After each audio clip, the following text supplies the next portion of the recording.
का नाम हो या श्री कृष्ण का नाम हो या श्री मतलब माता दुर्गा का या माता लक्ष्मी का नाम हो या तो फिर शंकर जी का नाम हो, ओम नमः शिवाय इत्यादि। यदि इनमें से किसी का नाम नहीं है आपके मंत्र में तो फिर आपका मंत्र मंत्र ही नहीं है, वो मनमुखी मंत्र हो गया है। जो मन में आया गुरु जी को सो दे दिया बना के अपने ढंग से तड़ाम तुम तुम, वो फिर ये वाला है, वो कोई परंपरा वाले नहीं है। और फिर वो मनमाने मंत्र जपने का अर्थ यह हुआ कि राख में आहुति डालने जैसा। राख में क्या डाला? राख में आहुति डाला तो परिणाम क्या निकला? कुछ नहीं, कुछ नहीं। इसलिए हमारे यहां ज्ञान की महत्ता है, अज्ञान की कोई जगह नहीं है। इसलिए हम आपको कहते हैं माथे पर तिलक लगाया करो। महिलाएं कैसा तिलक लगाएं? आपकी जो बिंदी होती है उस बिंदी के नीचे व्हाइट कलर से वी बनाया करो, वी, व्हाइट कलर का वी, और बिंदी के ऊपर खड़ा लाल। महिलाओं का तिलक ऐसा होना चाहिए और पुरुषों का ऐसा जैसा हमारा है। और ये तिलक का आशय यही हुआ कि आपने भगवान श्रीमन नारायण के दोनों चरणों को माथे पे, अरे जैसे पतिव्रता नारी पति के लिए मांग भरती है, ऐसे भक्त भगवान के चरणों को माथे पे सजाता है। और मैं कहता हूं कि यही चीज आप अपने द्वार पे रखा करो। आजकल कितनी, एक चीज समझो, आपके द्वार पर कई लोगों के घरों के दरवाजे पर हमने देखा कि द्वार पर ही लक्ष्मी और गणेश जी का चित्र लगा देते हैं। कई लोगों के द्वार पर लक्ष्मी और गणेश जी का चित्र लगा है फ्रंट गेट पर ऊपर की तरफ। एक बात याद रखो, लक्ष्मी जी कभी घर के बाहर की तरफ ना देख रही हो। यदि बाहर की तरफ देखेंगी तो फिर अंदर की तरफ ध्यान कौन रखेगा? इसलिए माता लक्ष्मी बाहर ना देखें, अंदर की तरफ देखेंगी तब तो अंदर का भंडार भरेगा माता लक्ष्मी की तरफ। अब लक्ष्मी जी बाहर ही देख रही हैं तो जो भाई लक्ष्मी सब बाहर की तरफ भाग रही है, टिकती नहीं। महाराज जी घर में लक्ष्मी नहीं टिक रही है और लगा लो द्वार में माता लक्ष्मी जी को बाहर। लक्ष्मी जी को बाहर नहीं, आपके पास 1 लाख रुपए है तो क्या आप अपने 1 लाख रुपए को बाहर रख देंगे गेट के, कि घर में अंदर रखेंगे? तो जो लक्ष्मी की माता है उन्हीं को आपने बाहर रख दिया है तो फिर अंदर कैसे आएंगी वो? इसलिए माता लक्ष्मी के चित्र को घर के द्वार पर नहीं लगाते। फिर कहां लगाते हैं? माता लक्ष्मी की मूर्ति सदा घर के अंदर रखते हैं। और अंदर मंदिर में भी ऐसी जगह रखो जहां वो बाहर की तरफ ना देख रही है। सदा माता लक्ष्मी अंदर की तरफ देखें। उनका मुंह किस तरफ हो? अंदर की तरफ, आपके घर के भीतर की तरफ। ठीक है मेरी माँ? कई लोगों ने द्वार पे लगा रखा है लक्ष्मी जी को और गणेश जी को। गणेश जी भी बाहर नहीं होने चाहिए। गणेश जी बुद्धि के देवता हैं, तो बुद्धि बाहर ही बाहर बुद्धि रहे, बाहर वालों के लिए बुद्धि रहे, घर वालों के। इसलिए बाहर वालों के लिए लोग अच्छी बात करते हैं, घर वाली से झगड़ा करते हैं, है ना? तो फिर द्वार पे क्या लगाएं महाराज जी? द्वार पे क्या लगाओ हम बता दें? ये देखिए, ये आप लोग ये लगाइए अपने द्वार पे, अपने गेट के ऊपर, मेन फ्रंट द्वार पर ये होते हैं चक्र। ये तिलक, तिलक का अर्थ ये हुआ, ये भगवान श्रीमन नारायण के दोनों क्या हैं? ये चरण। ये बीच में माता कौन है?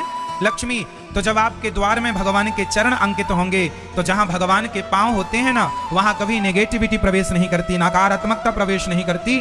तो द्वार पर ये चीजें हों।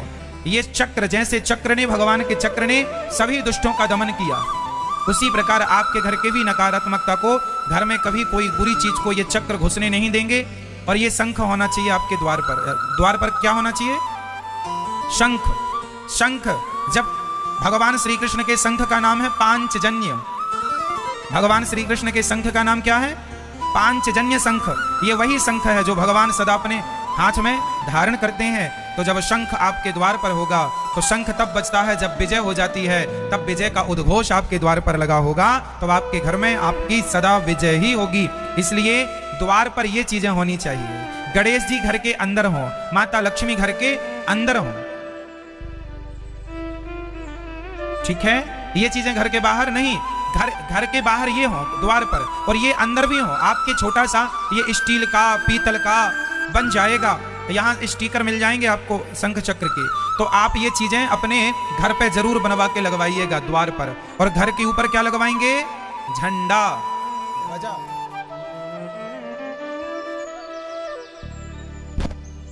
तो आप अपने द्वार पर क्या लगवाएंगे? शंख, चक्र और तिलक। ऐसे ऐसे बनवा लेना, गूगल से तस्वीर निकल आएगी, आप टीवी पर आ रही है, मोबाइल पर ले लो, और ऐसे अपने यहाँ के उससे जो बनाने वाला स्टील इत्यादि का, उनसे बनवा के द्वार पर लगवाना। और इनकी भी इसी श्रद्धा से आरती उतारा करो, जैसे भगवान की आरती उतार के गेट के बाहर निकल के आरती के मेरे द्वार पर भगवान प्रतिष्ठित है, मेरे द्वार पर ठाकुर जी बैठे हैं, भगवान बैठे, भगवान के चरण है ना ये, तो चरण मतलब चरण की पूजा होनी चाहिए भाई। गया जी में भगवान के चरण ही तो हैं, चरणों में ही तो जाके श्राद्ध होता है, चरणों की तो पूजा होती है। भगवान के चरणों को ही तो केवट ने धुला था, चरणामृत तो यही है। तो आपको भगवान के चरण ऊपर होंगे, रोज भगवान के चरणों के नीचे से आप लोग निकलेंगे, तो ये चीजें होनी चाहिए। और किसी भी देवी देवता का चित्र घर के द्वार पर ना हो, हमेशा भगवान के चित्र भगवान अंदर हो, ठीक है।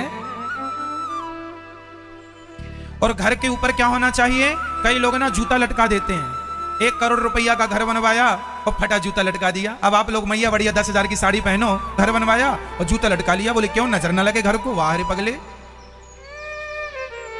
कितनी मूर्खता है मेरी माँ। घर के छत पर, घर के शीर्ष पर, घर के ऊपर जूता ना लटकाया करो, घर के ऊपर तो सदा ध्वजा होनी चाहिए। हाथ वज्र और ध्वजा विराजे, हाथ वज्र और ध्वजा। हर देश का पहले हर राजा महाराजाओं का झंडा होता था।